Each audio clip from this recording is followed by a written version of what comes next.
What up, what up, what up? How are y'all doing? I'm doing great.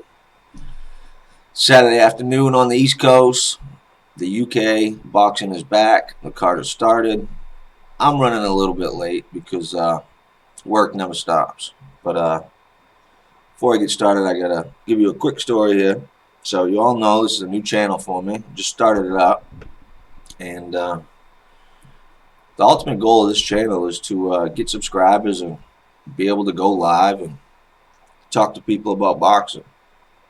So but you need subscribers. You need people to tune in to do that. And of course, when you start a new channel, you have none. I just had a couple buddies that helped me out and subscribed. But so I reached out to a few. Well, I'm pretty much subscribed to all the boxing channels on YouTube. And sometimes you receive a lot of hate in the small community of boxing fans on YouTube. I never understood that, but nonetheless, I did my first two videos, sent them out to a couple people in the boxing community on the internet, and just throw it out because it never hurts to try. You know, it's not like I'm asking for a handout. I'm actually starting a channel on my own, and like everything else in life, you need a little help along the way. So I reached out and sent out my video, and I sent it to a couple people, but one person in particular that I watch is Real Talk Boxing. I sent it to him, just, hey man, if you get a chance, can you check it out? You know, maybe you can subscribe. You know, I like boxing, you like boxing, and I've been watching your videos. I'm a fan. Not even 10 minutes later, this guy takes the time to send me a message, says he likes what I'm doing, he liked the content, and to keep it up. Now that right there would have been enough for me. You know, this guy's probably got his own job, he's got to worry about his own channel, he's probably got family, stuff around the house to do. And this guy took the time out just to be like, hey man, I appreciate you that you're a subscriber. I'm going to check out your video. It looks good. Keep doing what you're doing. So I simply write back, hey, thanks man, that's awesome. I'm glad you liked it. And yeah, if you get a chance, subscribe. So he writes me back and he goes, you know what? In the next video, my next video, I'm going to should give you a shout out.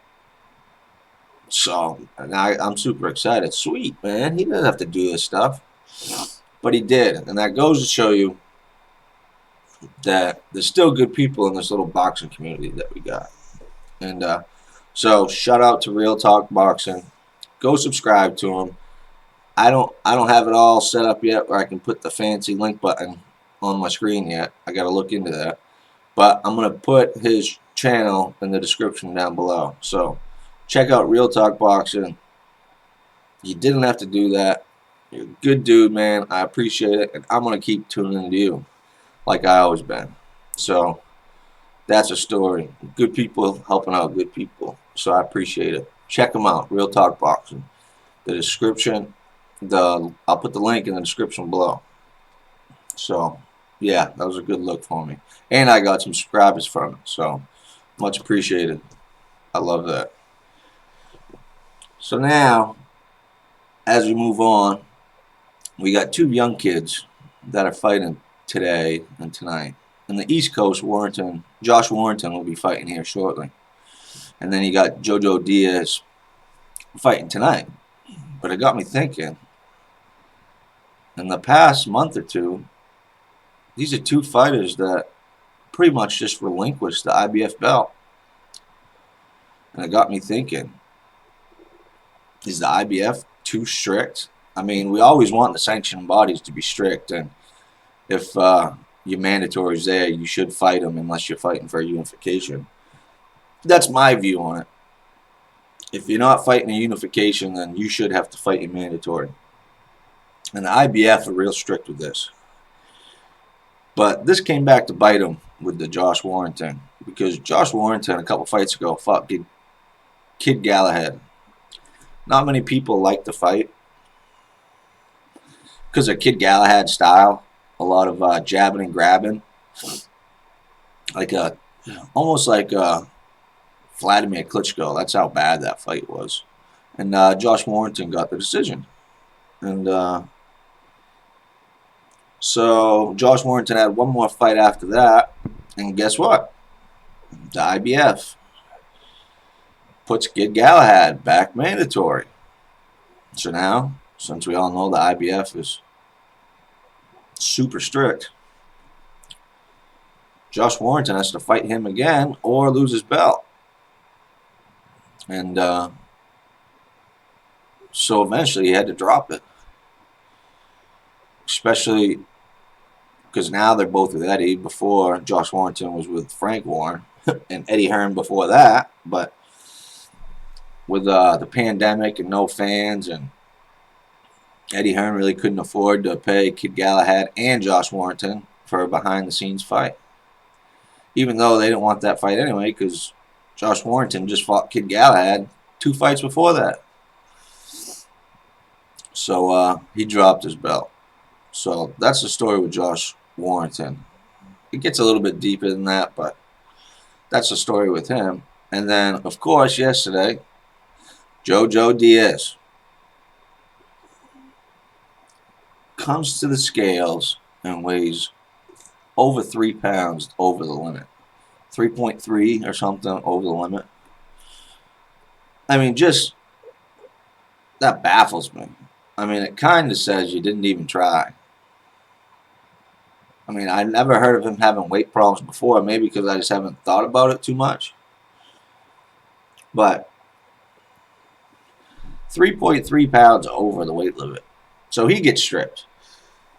And as far as the IBF and the weight, they also have that 10-pound weight clause if you're their champion. Errol Spence Jr. has to deal with it all the time, which is weird because I don't know how Spence does it every time because he's a big 147. And he's not allowed to go above 10 fight day a certain time. I can't remember when the cutoff is. But, so yeah, there's 2 fighters fighting tonight that are IBF champions, and they both lost their belts in one way or the other. So maybe IBF needs to think about that weight clause and maybe be less strict with the mandatories, especially if you're going to put your mandatories right back into the #1 spot, the mandatory spot, if they've just lost. I mean, what were they expecting? Josh Warrington and Kid Galahad to fight every other fight? Like, just keep doing it? I mean, it's strange. But I got to run. I got to go get into this boxing in the UK. I think when I just checked it out, I think it was Archie Sharp was fighting. But I just want to drop this quick video. Give a shout out to Real Talk Boxing for helping me out. He's a good dude. Go check out his channel. Subscribe to his channel. And yeah, like I said, like and subscribe to my channel. Like and subscribe to Real Talk Boxing. I'll have that in the description. Peace. Holla at your boy. Moore's House.